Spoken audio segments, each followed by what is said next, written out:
Olha, realmente incrível, maravilhoso, um aprendizado ímpar. Achei que seria repetitivo, mesma coisa de sempre, realmente perdeu quem não veio. Eu tenho muitos anos de adventismo e essa foi minha primeira escola missionária. Até então eu não sabia muito por qual caminho que eu ia trilhar. Agora, com a escola missionária, eu pude então pegar várias dicas aí com os pastores. Nós estamos aprendendo a ser missionários verdadeiros de Cristo. E realmente foi transformador. A Escola Missionária 2023 foi um divisor de águas. Os líderes foram motivados e despertados a trabalharem em suas igrejas, não por áreas ou departamentos, mas por uma única causa, a pregação do Evangelho. Os nossos pastores não param. Os líderes estão comprometidos com a missão. As pessoas estão sendo alcançadas onde elas estão. E a cada dia, mais e mais membros estão se unindo a este exército, a geração missionária da Missão Oeste Mato Grossense.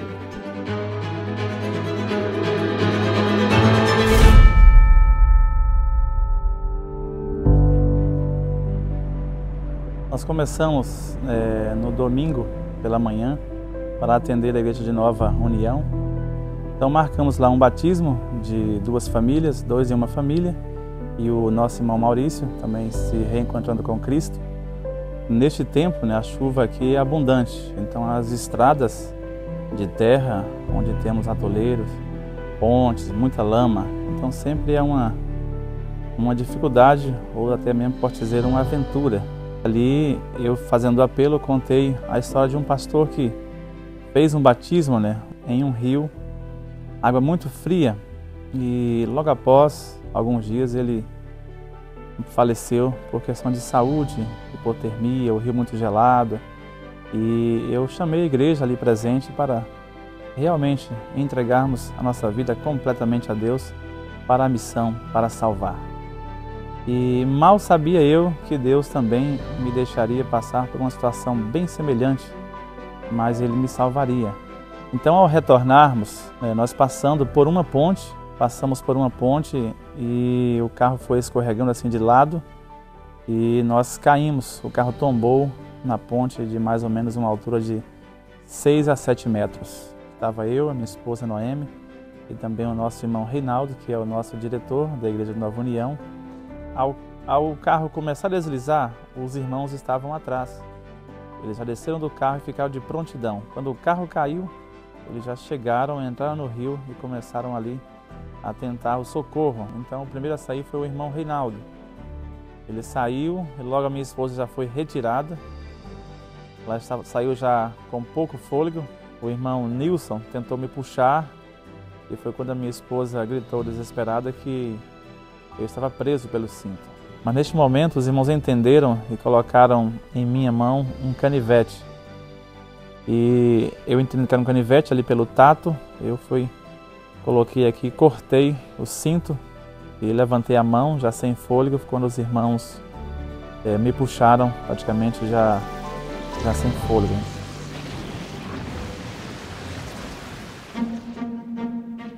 Questão de estudos bíblicos, eu sempre acompanhei meu pai. Então, nasceu daí o meu gosto por trabalho missionário. Mas as comunidades missionárias eu tinha pavor. Eu não gostava. Quando na igreja o pastor começava a falar, irmãos, vamos montar lá a nossa comunidade, eu falei, ixi, eu não gosto desse negócio aí não, eu não vou mexer com isso. Então, eu sempre gostei, de comunidades missionárias. E aí, só que estudo bíblico eu já não gostava muito, não tinha ainda a experiência. Mas teve um estudo bíblico em especial que ele começou a estudar com uma senhora. E aí ele falou assim, olha, eu gostaria que você fosse comigo, porque eu não vou me sentir bem, somente eu e ela. E aí eu comecei a ir com ele para dar o estudo bíblico, e aí foi onde eu me apaixonei. E daí eu falei para ela, olha, a gente podia fazer uma comunidade missionária com essa irmã. Porque nós temos o hábito assim, de terminar o estudo bíblico e acompanhar a pessoa. A gente não dá o estudo bíblico, ela batiza e larga ela na igreja. Nós acompanhamos, nós temos um período de 1 ano aí para acompanhar ela. Nós começamos a nossa primeira comunidade missionária com ela. E na primeira reunião, foi uma coisa muito interessante, que só estava eu, nós dois, as nossas filhas, E o esposo dela, quando viu que nós chegamos, ele foi embora pela porta do fundo. E aí ficou só nós, então nós não desistimos. Aí toda sexta-feira nós estávamos lá na casa dela, né, fazendo um estudo. E aí nós começamos a criar uma amizade com o esposo dela e aí ele começou a participar conosco também. Hoje ele não é batizado, mas ele é líder de uma comunidade missionária junto com a esposa. A nossa comunidade missionária geralmente tinha muitas pessoas, teve uma época que teve 18 pessoas. Na Semana Santa eu havia conversado com a minha esposa e falei, olha, nós podíamos fazer uma comunidade missionária, que esse povo que está aqui. Na última reunião da Semana Santa nós falamos, gente, esse encontro nosso está tão gostoso, a gente podia continuar com ele, né?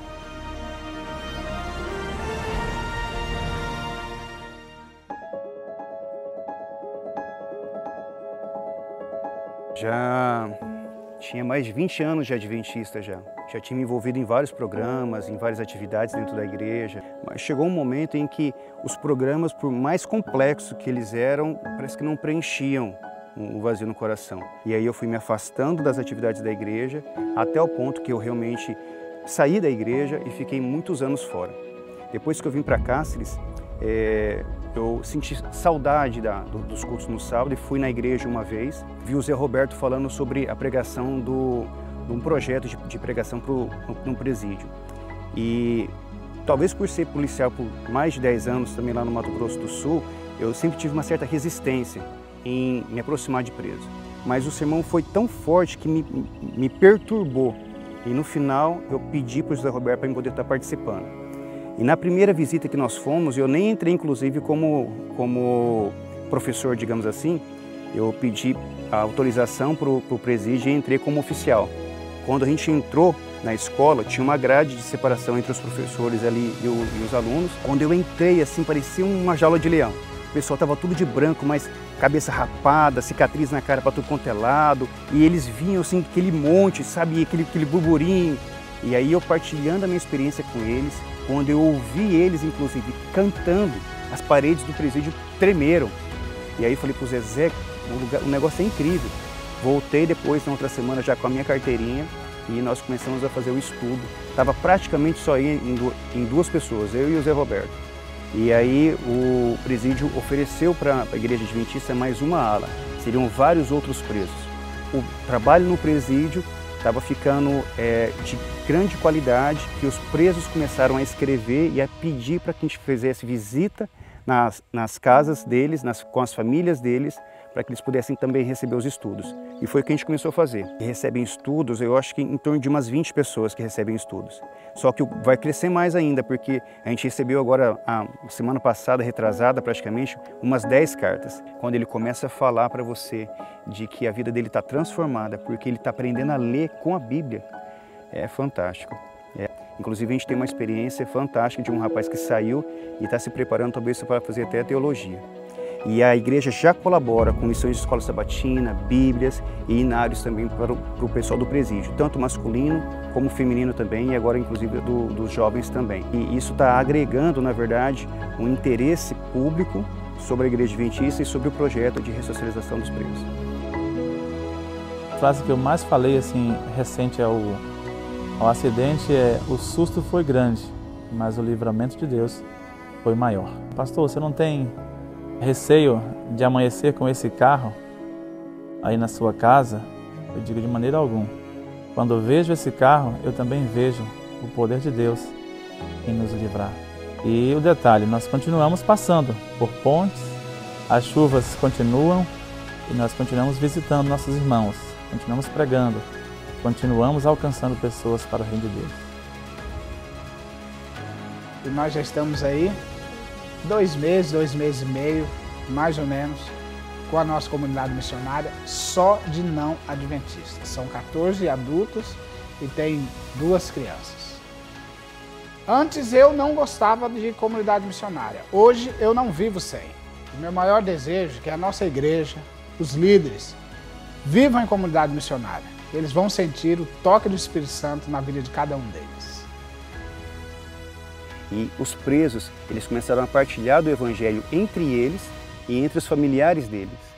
O bacana do projeto foi que ele pegou um cristão frio, e transformou. Quanto mais eu me dava, mais eu recebia de graça também. E isso a gente tem percebido que está se levantando uma geração missionária, de fato.